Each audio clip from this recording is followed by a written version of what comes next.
Well, I'm happy to stop the interview right here and right now because that's adorable and it's sweet and it's incredibly patient and it's a beautiful sentiment.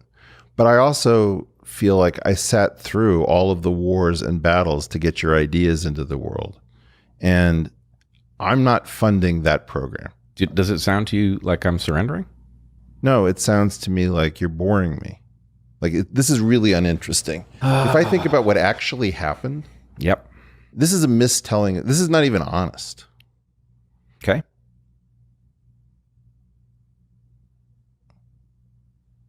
Floor is yours. Okay. I want to talk about something I'm calling the DISC, the Distributed Idea Suppression Complex. And it has nothing to do with Richard Dawkins and peer review and Jerry Coyne and a bunch of other things that almost nobody cares about. It has to do with about a 50-year period in which great ideas got buried, no matter where they occurred, because great ideas were very likely to be highly disruptive to an institutional order. And between you and your wife and me and my wife, 3 of our 4 theses ran into incredible problems because they were trying to break really new ground. And the amount of delay that you suffered, I mean, you're now 50 years old. This is a very late start in a career. You're coming from a very inauspicious place. You've been fitted with a story, which is he's a sweet guy who stood up to a mob, and that's his claim to fame. And you're not really understanding that you're not being taken fully seriously as a biologist. In part, what Jerry Coyne is saying to you is, hey, you're really unknown to us. I'm at Chicago. Richard Dawkins was at Oxford. He was the Simone professor for the public understanding of science. Right. And the point is, you're not part of the super club. Don't get confused. You're just some guy who stood up. Oh, I understand that's what's being said. Okay. So my point is, I don't have time for your fairy tale about a healthy and kind and sweet. Who said anything about healthy? I'm interested in winning for a couple of reasons. But one, the payload, the insight that opens the portal to the part of biology we don't know because we've had bad Darwinian tools. And for those who heard that as an attack on Darwinism, it is not. Darwinism needs fixing, and there's nothing wrong with what Darwin contributed. It's what happened after. Will you do me a favor? Yeah. You've got your own podcast. It's called The Dark Horse, right? The Dark Horse Podcast. I think this is a great place for you to explore gradual change, incremental progression, turning minds around, opening hearts, all this stuff. This isn't your podcast. This is my podcast. Right. But we're talking about my life. Am I right? We are talking about your life. But if that's what you want to do, I don't know that I'm that interested in doing what I was going to do, which was to try to get your ideas out into the world curated by somebody who isn't you. You know, one of the things, and by the way, I've had this issue with you. Do I take it we are not in a podcast at the moment? We are in a podcast. Oh, believe me, I'm going to put the hurt on you because you are backing out of your role in history, and I'm sick of it. Look, one of the things, look, I love you like you were my own brother. Amazing. Okay. It is the case that you have always done this, and it means that you're not taking your place properly. And I had to go to the extraordinary length of tricking your advisor, Richard Alexander, one of the great evolutionary theorists of our times. Absolutely. Right? One of the absolute tops, member of the National Academy of Sciences, chaired professor at University of Michigan.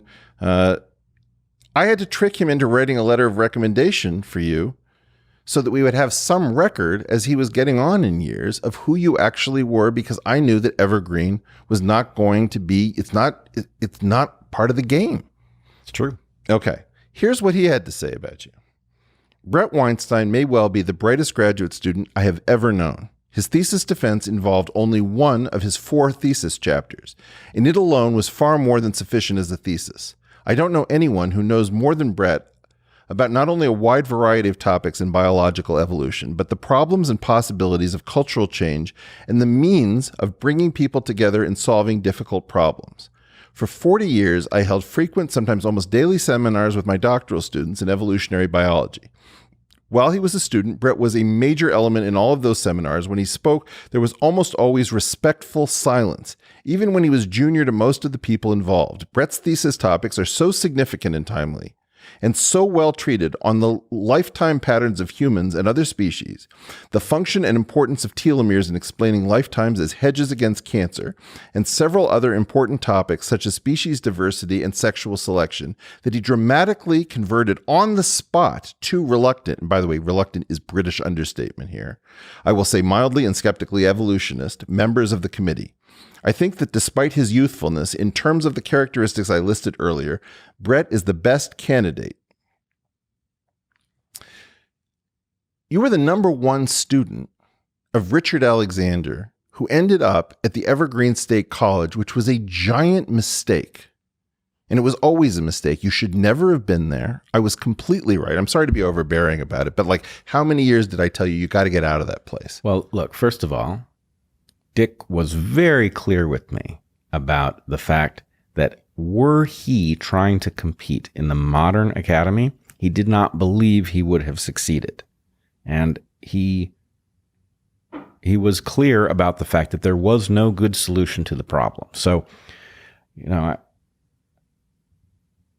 I can't say that I've ever heard that letter. I believe you have quoted parts of it to me before. Yeah, because you're going to do this thing where you downplay your gift, and I'm sick of it. I'm tired of it. I've had it. And part of it, what happened is that you are now distorting the history of science. You have a place in the history of science that you are not taking up, you are not advocating for. There's something that you don't like about this. And I don't think this is true. I just think I'm pursuing it. Maybe I'm pursuing it in a way that it doesn't work out in the end, or maybe I'm pursuing it in a way that it would. Maybe there's more than one path. I've been through too much helping you, trying to make this happen, where people become aware of the complex of ideas that you've been pushing out.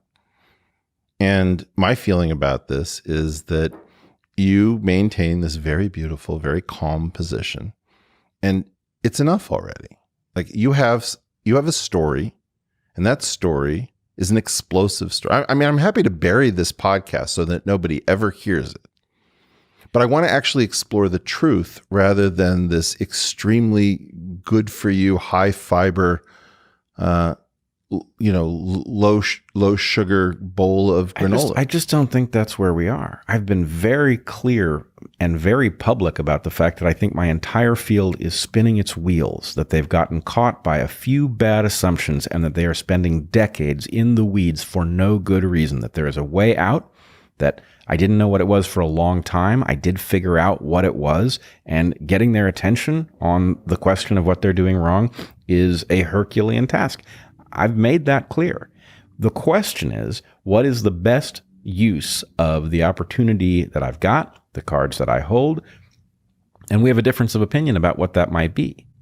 And you may be right. I'm not saying you're not right, but I am saying that there's at least a discussion to be had about what the best way to play the Why don't we have that on is. your podcast? I accept your invitation to come on. This is my podcast. We're going to do it my way. Let's do it your way. All right. I'm the older brother. I've noticed. Okay.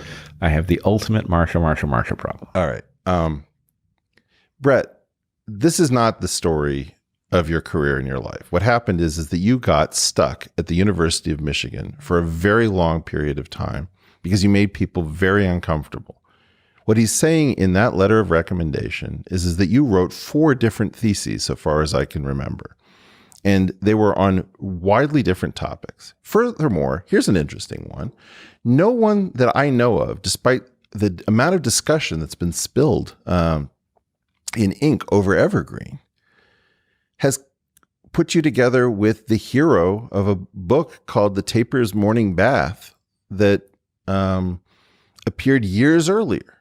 Like, it's odd that it never shows up. Right? It never shows up. Yeah. And then you're also the recipient of the Golden Gazelle Award, I think, of the National Organization of Women. Yep. For standing up to ZBT at the University of Pennsylvania, and it got ejected effectively from an Ivy League school due to like threats of physical violence for standing up for black women being exploited by white men. I mean, like, then you're like the field assistant and main student as an undergraduate of another legendary evolutionary theorist, Bob Trivers. And somehow, Richard Dawkins is treating you as a guy who isn't really his equal. You're not really a major theorist. You're very confused, and you need to learn more about the extended phenotype and all this kind of nonsense. And you're so polite that you're not even, it's just, I don't know. I think you're out to lunch.